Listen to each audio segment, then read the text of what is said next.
madaxtooyada Jamhuuriyadda Soomaaliland komishanka doorashooyinka qaranka waxa ay qiimeyn buuxda ku sameeyeen dhammaan arrimaha farsamo iyo dhaqaale ee uu baahan yahay ama loo baahan yahay qabsoomidda doorashada madaxtooyada Jamhuuriyadda Soomaaliland haddaba maadaama oo komishanka doorashooyinka qaranku u xil saaran yahay maamulidda garsooridda hawlaha doorashooyinka qaranka sida ku xusan qodobka labaad ee xeerka guud ee doorashooyinka qaranka iyo diiwaangelinta codbixiyaasha xeer number 91/2020 markaanu aragnay qodobka lixaad fiqradda koobaad ee xeerka guud ee doorashooyinka qaranka iyo diiwaangelinta codbixiyaasha xeer number 91/2020 oo komishanku ku waajibinaya inuu cayimo waqtiga ay qabsoomayaan doorashooyinka kaas oo dhigaya komishanka ayaa cayimaya taariikhda la qabanayo doorashooyinka si waafaqsan dastuurka iyo xeerka iyagoo ku saleynaya bil ka hor muddaxileedka madaxweynaha iyo madaxweyne ku-xigeenka Jamhuuriyadda Soomaaliland markaanu aragnay qodobka 43aad fiqradiisa afraad ee xeerka guud ee doorashooyinka iyo diiwaangelinta codbixiyaasha xeer number 91/2020 oo tilmaamaya in komishanku dib u furis ku sameynayo diiwaangelinta codbixiyaasha ka hor doorasho kasta komishanka ayaa go'aamin doona hanaanka iyo habka dib u furista markaanu aragnay duruufaha farsamo iyo xilliga kala guurka ee komishankan cusub uu ku jiro waxa komishanka doorashooyinka qaranku garawsaday in ay jiraan caqabado saameyn ku leh qabsoomidda doorashada madaxtooyada Jamhuuriyadda Soomaaliland oo ay ka mid yihiin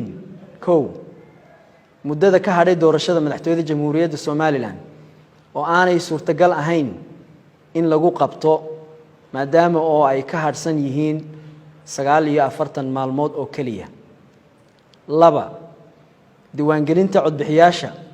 sida ku cad xeerka guud ee doorashooyinka iyo diiwaangelinta codbixiyaasha xeer number 91/2020 oo dhigaya doorasho kasta ka hor in la sameeyo diiwaangelin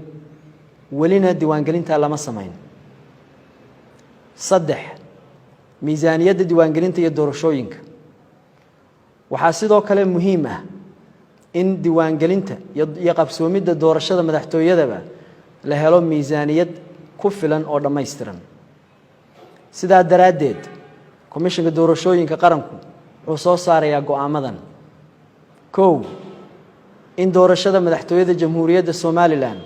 ee u qorshaysnayd in la qabto 13 November 2022 oo ah bil ka hor dhamaadka muddaxileedka madaxweynaha iyo madaxweyne ku-xigeenka Jamhuuriyadda Soomaaliland aanay farsamo ahaan iyo dhaqaale ahaanba qabsoomi karaynin in komishanka doorashooyinka qaranka Jamhuuriyadda Soomaaliland farsamo ahaan ku qaban karo doorashada madaxtooyada Jamhuuriyadda Soomaaliland muddo 9 bilood ah oo ka bilaabmaysa 1 Oktoobar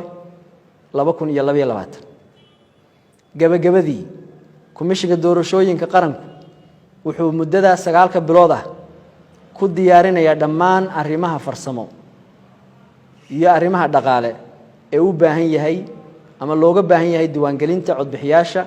iyo qabsoomidda doorashada madaxtooyada Jamhuuriyadda Soomaaliland komishanka doorashooyinka qaranka Soomaaliland waxa uu warqad cayimaysa waqtiga doorashada madaxtooyada u gudbiyay madaxweynaha Jamhuuriyadda Soomaaliland sida uu xeerku dhigayo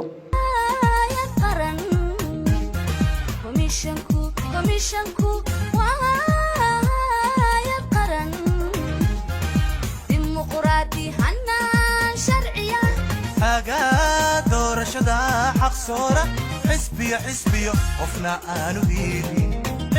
xisbiyo qofna aanu wiilin